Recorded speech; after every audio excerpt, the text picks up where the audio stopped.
આપ અત્યારે જોઈ શકો છો સલ્ફર લિક્વિડ જે સલ્ફર છાંટ્યા બાદ મારી મગફળી અત્યારે એકદમ ગ્રીન દેખાઈ રહી છે અને જે ભાગમાં મેં નથી છાંટી એ પણ હું આપને વિડીયોમાં બતાવીશ. લિક્વિડ સલ્ફરની વાત કરું છું મિત્રો, અને અમે મોટા પેકિંગમાં 5 લીટરમાં જ મંગાવતા હોઈએ છીએ, જેથી ભાવમાં પણ ફાયદો પડે. કારણ કે આ સાલ દરેક ખાતરોના યા લિક્વિડ ખાતરોના દરેકના ભાવ વધી ગયા છે.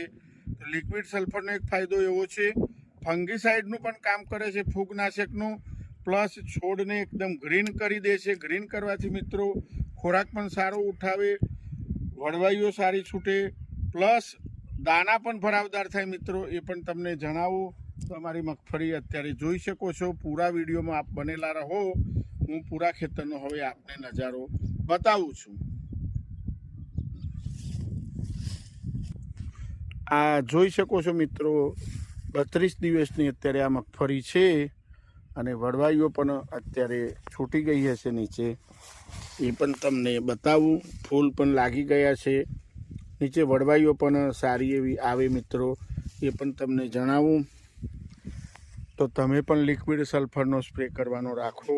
જે ભાગમાં મેં ટ્રાય કરવા નથી સલ્ફર છાંટ્યું એ ભાગ પીળો દેખાઈ રહ્યો છે, તો તમે પણ છાંટશો તો આ રીતના સરસ મજાની થઈ જશે મિત્રો.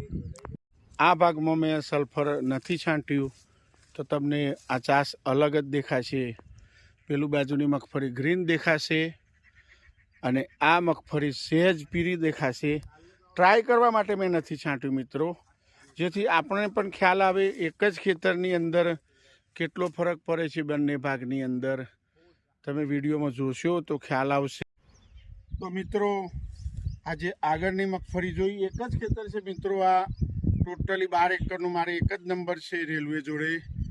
તો આ એના પછી વાવેતર કર્યું છે. આમાં પણ મેં સલ્ફરનો સ્પ્રે કરી દીધો છે, તો તમને ગ્રીનરી દેખાતી હશે. અત્યારે ખાતરો રાસાયણિક ખૂબ ભાવ વધી ગયા છે, તો મિત્રો લિક્વિડ ખાતરો તરફ વળશો તો ઉત્પાદન સારું આવશે અને ખર્ચ પણ ઘટાડો થશે. તો તમે પણ લિક્વિડ સલ્ફરનો અત્યારે હવે સ્પ્રે કરી દો. આ 30 દિવસથી નાની મગફળીની અંદર પણ અમે સ્પ્રે કરી દીધો છે, તો તમે પણ લિક્વિડ સલ્ફરનો સ્પ્રે હવે કરી દો.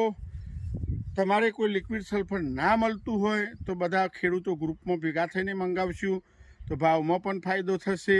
ઓલરેડી ભાવ તો વધી ચૂક્યા છે દરેક ખાતરોની અંદર, પણ સંગઠનની તાકાત, ગ્રુપમાં ભેગા થઈને મંગાવીએ તો કંપની પણ આપને ભાવમાં ફાયદો કરી આપે. તો મિત્રો આ પાછળની મગફળી જોઈ શકો,